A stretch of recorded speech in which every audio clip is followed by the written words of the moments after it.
9월 28일 월요일입니다. 매일 성경 묵상 나눔입니다. 오늘 함께 읽고 나누는 말씀은 고린도후서 1장 23절에서 2장 17절까지입니다.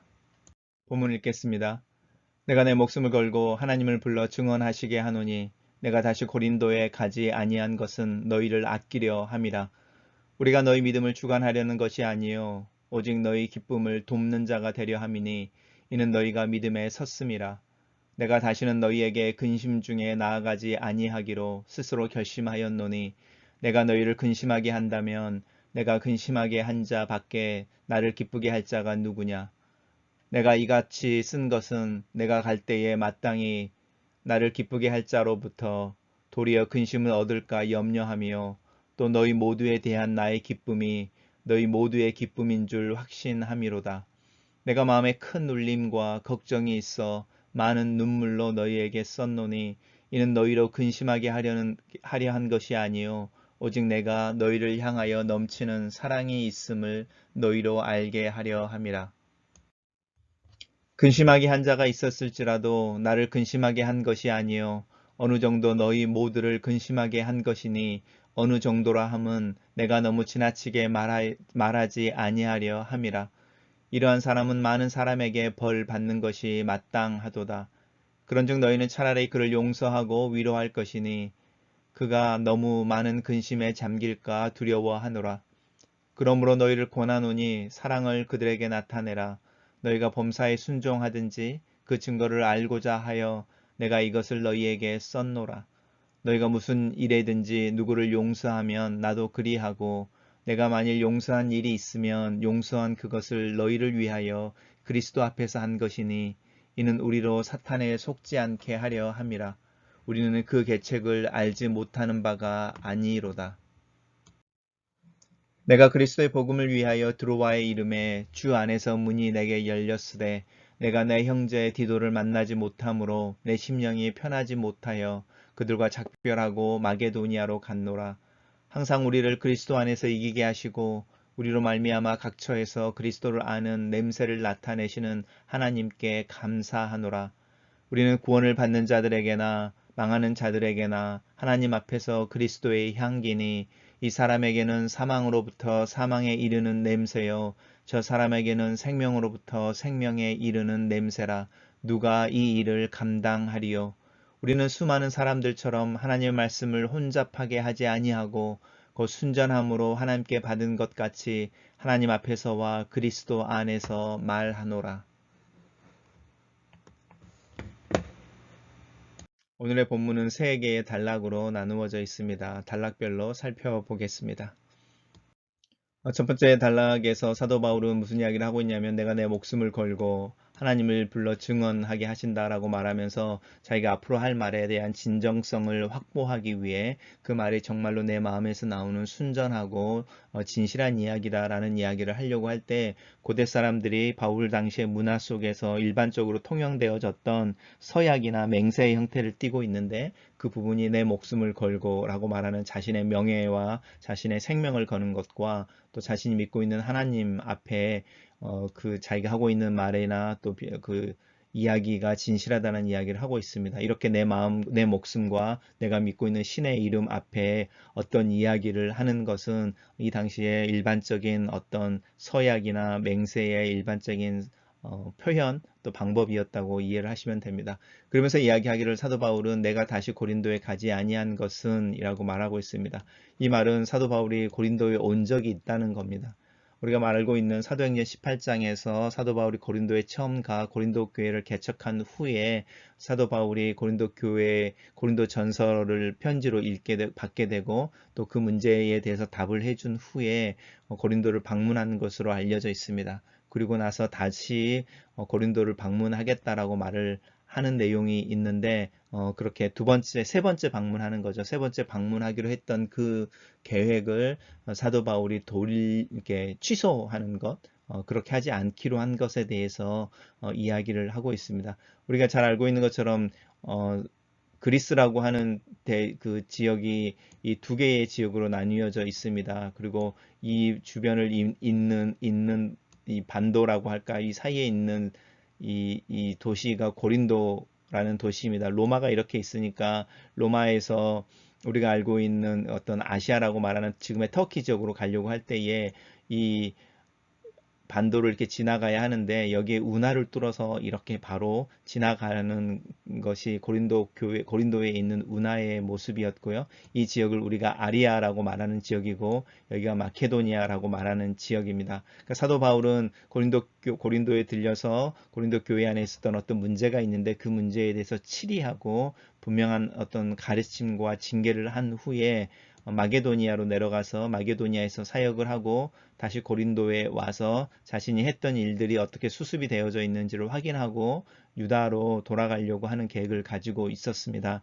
하지만 두 번째에 자기가 방문해서 분명하게 징계하고 또 치리하고 분명한 가이드라인을 줘서 문제를 해결하기 위해 자신의 권위를 주장하고 그 권위를 사용했던 두 번째 방문이 그렇게 효과적이지는 않았던 것 같습니다. 왜냐하면 그렇게 치리하고 또 엄격한 어떤 가르침을 베풀었을 때 그것이 공동체 안에 바로 잡히는 것은 있지만 질서와 권위가 바로 잡히지만 그 부분 때문에 그 교회 전체가 아파하고 또 근심하고 또 유머를 긴장감이 있고 또 서먹서먹해지고 이런 모습이 있었습니다. 근데 그런 상황에서 사도 바울이 다시 한번 자기가 고린도 교회를 방문하는 것이 고린도 교회의 유익이 아니다 이렇게 생각을 했습니다. 그 부분이 여기에 나옵니다.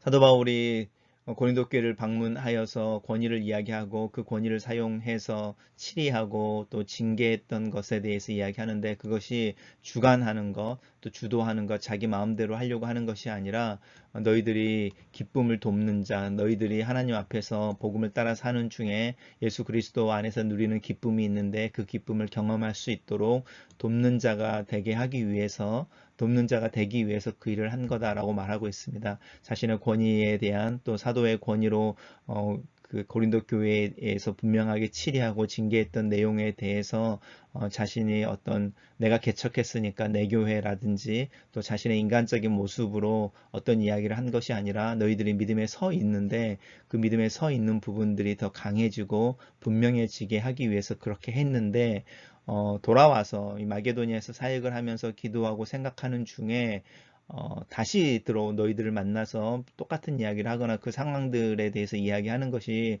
별로 도움이 되지 않는 것 같다라고 말하면서 내가 다시는 너희 중에 근심 중에 나아가지 않기로 결심했다라고 말하면서 방문하지 않겠다라는 이야기를 분명히 하고 있고 그렇게 내가 다시 너희들을 방문하지 않기를 원래 방문하기로 했었는데 그 방문을 취소하는 이유가 있는데 그 이유가 너희들이 내가 그렇게 방문했을 때에 너희들이 더 근심할까 하기 때문이고 또 내 마음에 너희들을 향한 사랑과 기쁨과 또 너희들로 인한 감사가 있는데 그런 부분들의 손상이 되어질까봐 너희와 나와 관계가 오히려 더 악화가 되어지고 너희의 믿음이 오히려 더 연약해지고 근심 속에 쌓일까봐 내가 너희들을 방문하지 않기로 했다. 그렇게 말하고 있습니다. 그러면서 내 마음에 큰 눌림과 걱정이 있어서 너희들을 방문하는 것 대신에 많은 눈물로 너희들에게 쓴 이 편지이니까요. 우리가 읽고 있는 고린도 후서입니다. 이 고린도 후서를 사도 바울은 많은 눈물로 너에게 쓴 편지, 내 마음의 큰 걱정과 눌림 때문에 라고 말하고 있는데 이 눌림과 걱정이라고 말하는 것은 둘 다 압제 또 내 마음을 불편하게 하는 것, 누르는 짐, 걱정, 근심 이런 큰 어떤 그 무게의 짐에 대한 이야기를 하고 있습니다. 그래서 내가 너희들에게 그 눈물의 편지를 쓰는 이유는 내가 너희들을 걱정하게 하려고 하고 너희들을 도전하고 혼내서 마음이 상하게 하려고 하는 것이 아니라 내 안에 너희들을 정말로 사랑으로 가득 차 있고 너희들을 향한 내 마음이 사랑인 것을 너희들로 알게 하기 위해서 직접 방문하는 것보다는 이 편지를 쓰기로 했다. 이렇게 설명하고 있습니다. 우리가 이제 그 서신서를 읽으면 이 단락 요약하는 것이 쉽지 않아 보이는데 단락 요약이 어려울수록 본문을 다시 읽고 또 반복해서 읽는 것이 필요합니다. 단락을 요약해 보겠습니다. 저는 이 단락을 바울은 다시 고린도 교회에 들려 그 교회 안에 여러 가지 문제를 다룰 계획이었으나 그들과의 관계를 고려하여 방문이 아닌 편지를 쓰기로 한다. 이렇게 요약해 봤습니다. 두 번째 단락입니다. 두 번째 단락에서는 사도 바울이 이제 이야기를 하는데 근심하게 한 자가 있었을지라도라고 말하는데 이 근심하게 하는 자가 아마 사도 바울이 그 두 번째로 고린도 교회를 방문했을 때에 분명하게 징계하고 치리했던 사람인 것 같습니다. 한 사람으로 보이고요. 어떤 그룹이 아니라 어떤 한 사람으로 보이고 그 사람이 나를 근심하게 한 것이 아니요라고 말하는 것은 내 마음을 상하게 한 것만이 아니고 또 그 문제 상황 때문에 너희들도 다 근심하게 되어져서 교회에 이렇게 큰 문제가 됐던 어떤 사람인데 이 사람이 뭐의 문제가 되어졌을까 이럴 때 어떤 거짓된 가르침일 수도 있고요. 또 어떤 교회 안에 어떤 윤리적인 문제를 일으키는 사람일 수도 있고요. 근데 많은 학자들이 일반적으로 생각하는 것은 그리고 고린도 전서와 고린도 후서를 통해서 나타나는 바울과 고린도 교회의 관계를 이야기할 때에 바울의 사도권, 사도로서의 직분과 또 그의 권위와 그의 인품에 대해서 비방하는 어떤 사람이었던 것 같습니다. 그래서 사도 바울의 권위를 흔들므로 말미암아 사도 바울의 가르침을 받아 세워진 그 교회를 흔들려고 했던 어떤 사람에 대한 이야기를 하는데 그 사람에 대해서 분명하게 말하고 있습니다. 나만 근심하게 한 것이 아니고 너희들 모두가 그것 때문에 근심을 했고 그 근심이 사실은 어느 정도라고 말하는 게 그냥 약간이었다가 아니라 실제로 확 이렇게 좀 이렇게 뭐라고 저 크게 있었다 이런 뜻입니다. 그래서 그 사람이 많은 사람에게 벌을 받는 것이 마땅하다라고 말합니다. 그래서 그 사람이 징계를 받은 것에 대해서 우리가 말하는 치리를 받은 것에 대해서 이야기를 하고 있습니다. 근데 이제 재밌는 것은 사도 바울은 그래서 그 사람이 이제 고린도 교회에서 떠났다든지 교제를 하면 안 되라든지 이렇게 쳐서 이렇게 분리시켜 냈다라고 말하는 파문이나 파교를 했다는 것이 아니고 그런즉이라고 말하면서 그렇게 치리를 당한 사람을 너희는 용서하고 위로해라 라고 말합니다. 왜냐하면 그 사람이 그 치리를 당하고 많은 사람들 앞에서 이렇게 징계를 당한 것 때문에 마음이 낙심되어져서 하나님으로 멀어질까봐 두려워하는 것에 대한 사도 바울의 이야기를 하는 겁니다. 그러니까 옳고 그름의 문제나 공동체를 건강하게 하기 위해 교회 안에 있는 어떤 병적인 어떤 상황이나 어떤 사람에 대해서 신도에 대해서 명확하게 회개에 대한 이야기를 하는데 그 회개에 대한 이야기를 할 때에 첫째는 뭐 공동체가 건강해지기 위함도 있지만 그 사람이 그렇게 죄를 잘못 짓는 사람이 하나님으로부터 더 멀어지지 않게 하기 위해 그 사람이 잘못을 드러내고 회개를 명하는 거죠. 그래서 그런 그 공식적으로 회개를 권고받고 징계를 받은 그 사람이 그 받았던 어떤 수치감이나 또 어떤 상처 때문에 아니면은 그 사람 나름대로의 어떤 마음 때문에 하나님으로부터 멀어질까봐 두려워하여서 이제 그 사람에게 기회를 줘야 되는 거죠. 용서하고 위로해 줘라. 왜냐하면 우리가 치리할 때의 그 마음 자체가 그 사람이 자신도 모르는 아니면 의도적인 어떤 죄 때문에 하나님으로부터 멀어지고 하나님의 가족을 어렵게 하고 위험하게 빠지는 것을 경계하기 위해서 우리가 그것을 드러냈으니까 그 드러낸 목적이 그 사람의 회개이니까 그 사람이 회개하고 하나님 앞에 더 나올 수 있도록 우리가 그것을 드러내고 징계한 후에 위로하고 격려해 줘야 한다. 이렇게 이야기합니다. 그러니까 어떤 사람의 잘못을 이야기할 때 낙인 찍지 말고 그 사람에게 세컨 찬스를 줄 수 있도록 온 공동체가 노력해야 된다. 이렇게 말하는 것입니다. 그래서 우리가 그렇게 하는 일이 있는데 그러면서 사도 바울도 뭐라고 말하냐면 너희들이 그렇게 해주면 나도 그 사람에 대해서 그렇게 하겠다. 그리고 내가 만일 무슨 용서할 일이 있으면 내가 그 사람을 용서한 것이 너희를 위해 그리스도 안에서 한 것이다라고 말하면서 사도 바울 또한 자신을 비방하는 그 사람과 관계를 회복하고 그 사람의 믿음을 위해서 기도하고 노력할 의사에 대한 분명한 이야기를 하고 있습니다. 그 이유가 있는데 그 이유가 뭐냐면 그 사탄이 가지고 있는 기본적인 계책이라고 하는 이것이 하나님의 공동체를 무너뜨리는 건데 그 하나님의 공동체를 무너뜨리는 방법은 성도들이 나뉘게 하고 성도들의 마음이 낙심되고 근심하게 하고 그 어떤 상황 때문에 이렇게 뒤로 물러가 버리는 거 서로 이렇게 하나가 되지 않고 흩어져 버리게 하는 어떤 대책이 그런 게 사탄이 가지고 있는 그 기본적인 계략인데 우리가 그 계략을 알기 때문에 오히려 더 사랑하고 위로하고 죄를 드러내지만 그 사람을 용서하고 그 사람이 회개할 수 있도록 기회를 주고 격려해 줘야 된다. 이렇게 이야기합니다.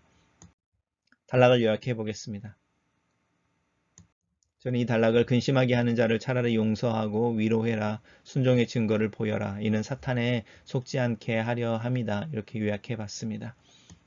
세 번째 단락은 바울이 드로아라고 하는 지역에 가서 전도한 이야기를 합니다. 그래서 전도를 했을 때 하나님께서 전도의 문을 열어주셨다라고 이야기를 하면서 그 드로아에 갔을 때 복음 전도의 목적이 하나가 있었고, 두 번째는 그 드로아라는 곳에서 형제 디도를 만나기로 했었는데 만나지 못해서 내 마음이 편하지 않았다라는 이야기를 하고 있습니다. 아마 일반적으로 이 형제 디도를 만나지 못한 것에 대한 이야기를 하는데, 우리가 알고 있는 고린도전서와 고린도후서 사이에 사도 바울이 편지 하나를 더 씁니다. 에베소에서 고린도 교회를 향하여 편지를 하나를 더 쓰고, 그 편지를 이 형제 디도를 통해서 전달하게 하고, 아마 이 디도를 드로아라는 지역에서 내가 드로아로 가 전도 사역 때문에 선교 사역 때문에 드로아라는 곳으로 가니까 네가 그 고린도에 들려서 내 편지를 전달해주고 그 결과와 반응을 이렇게 듣고 드로아에서 만나서 상황을 나에게 알려달라 이렇게 이야기한 것 같은데, 아마 어떤 일들이 있어서 차질이 있어서 드로아에서 형제 디도를 만나지 못하고 자신이 고린도 교회에 썼던, 사실은 두 번째 편지인 거죠. 고린도 후서가 세 번째 편지이고요. 그 편지를 이렇게 어떤 편지의 결과에 대해서 알지 못해서 내 마음이 많이 불편했다. 하지만 그들이니까 드로아에서 복음 전도에서 얻은 어떤 교우들이나 교인들과 작별하고 마케도니아로 옮겨갔다라고 이야기를 합니다.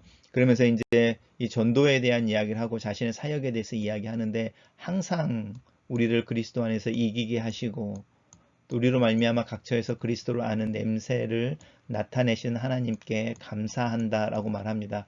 이 그리스도를 아는 냄새라고 하는 것은 이 당시에 사람들이 잘 알고 있었던 로마 황제가 전쟁에 나갔다가 전쟁에 승전하고 개선하여 로마로 들어올 때에 로마의 이렇게 대로라고 말하는 이렇게 큰 도로를 행진하게 되는데, 그 행진의 끝이 이제 주피터라고 하니까 제우스 신전인 거죠. 그 제우스 신전까지 행진을 하게 되는데, 그 승전한 군대의 맨 앞에 황제가 개선 장군으로서 그 로마에 있는 한복판에 있는 직선의 어떤 도로, 우리로 말하면 광화문과 같은 그런 도로를 행진하여 제우스 신전까지 갈 때에 이제 그 행진에 맞춰서 이렇게 향료를 피우는데, 그 향료를 피우는 그 어떤 예식을 예로 들어서 동일하게 이야기합니다. 그래서 여기서 말하는 그리스도 안에서 이기게 하시고라고 말하는 이 이기게 하신다는 이야기가 단순히 빅토리의 의미가 아니라 애프터 빅토리인 거죠. 이기고 난 후에 개선 행진을 하게 하시고라는 뜻입니다. 그러니까 항상 우리를 그리스도 예수 안에서 전쟁에 이기고 개선하여 로마를 행진하는 어떤 승전 장군처럼 하시고, 장군이 되게 하시고, 장군처럼 되게 하시고, 그 행진 가운데서 우리로 하여금 그 행진이 하나님의 어떤 은혜와 능력 가운데 이루어졌다는 것을 증명하는 것처럼 그 향을 피우는 모습으로 나타나게 하시는 하나님께 감사한다, 이런 뜻입니다. 그러면서 이제 이 향을 이야기하는데, 이 향은 승전의 소리이니까요. 승전의 냄새이니까 그 행진을 하는 중에 전쟁에 참여했던 군사들에게는 이것이 승리의 소식인 거고 로마의 시민들에게도 승리의 소식인 거죠. 그렇지만 그 개선 행진의 맨 밑에 포로가 되어져서 끌려오는 피지배인들이나 어떤 패전한 나라의 백성이나 귀족들이나 어떤 왕족들에게는 그것은 죽음의 냄새인 거죠. 그것처럼 우리가 이제 예수 그리스도의 향기로 이야기할 때에 구원받는 자들이나 이 망한 자들은 그 구원을 받지 못하는 이들인 거죠. 그들에게 하나님 앞에서 그리스도의 향기다라고 말합니다. 그래서 우리가 누군가에게 사망에 대한 이야기를 하고 있고, 누군가에게는 생명에 대한 이야기를 하고 있는데, 이 부분이죠. 그렇게 하는 부분이 사실은 굉장히 우리가 감당이 어려운 부분이죠.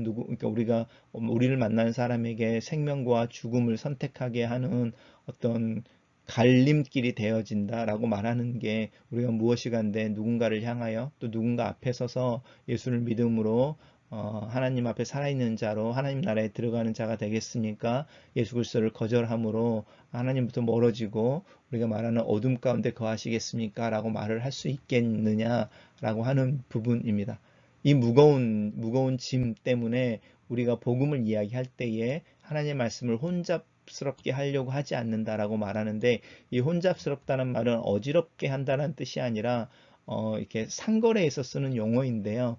이렇게 막대한 이익을 추구하려고 어떤 계략을 쓰지 않는다는 뜻입니다. 예를 들어서 대표적인 게 뭐 휘발유에 물을 섞는다든지, 뭐 그 소고기를 이렇게 무게가 많이 나가게 하기 위해서 물을 먹인 후에 소를 잡는다든지, 또 포도에 물을 섞은 다음에 그 포도주를 비싸게 판다든지, 이렇게 하는 것을 이 혼잡하게 한다는 뜻입니다. 그러니까 자신이 막대한 이익을 얻기 위해 자신이 파는 그 상품의 질을 사람들을 속이기 위해 이렇게 가장하고 그 질을 약화시켜서 자신의 이익을 추구하는 모습인 거죠. 그러니까 무슨 뜻이냐면 복음을 내 이익을 위해서 사용하거나 이용하지 않는다, 이런 뜻입니다. 그리고 이제 그것의 반대니까 순전함인 거죠. 그래서 하나님께 받은 것 같이 라는 거죠.